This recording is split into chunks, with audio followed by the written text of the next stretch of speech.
Pemirsa, Satuan Reserse Kriminal Polresta Denpasar bersama Polsek jajaran berhasil mengungkap sebanyak 28 kasus tindak pidana 4C periode Mei 2026 dengan mengamankan 34 tersangka.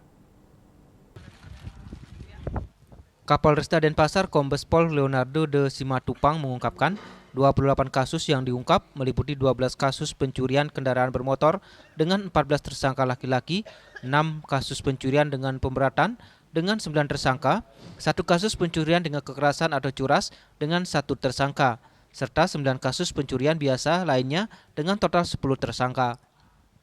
Salah satu kasus yang menjadi perhatian yakni pengungkapan pelaku curanmor yang merupakan residivis.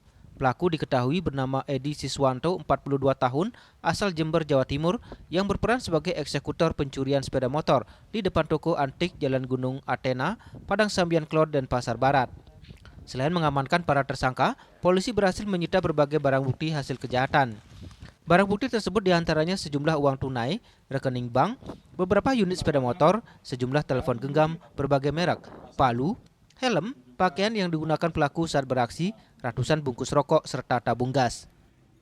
Perlu saya sampaikan terkait perkembangan situasi dari analisa dan evaluasi, maka saya selaku Kapolresta membentuk tim Opsnal, yaitu unit reaksi cepat dari masing-masing polsek dan satreskrim, dan jumlahnya ada 90 orang.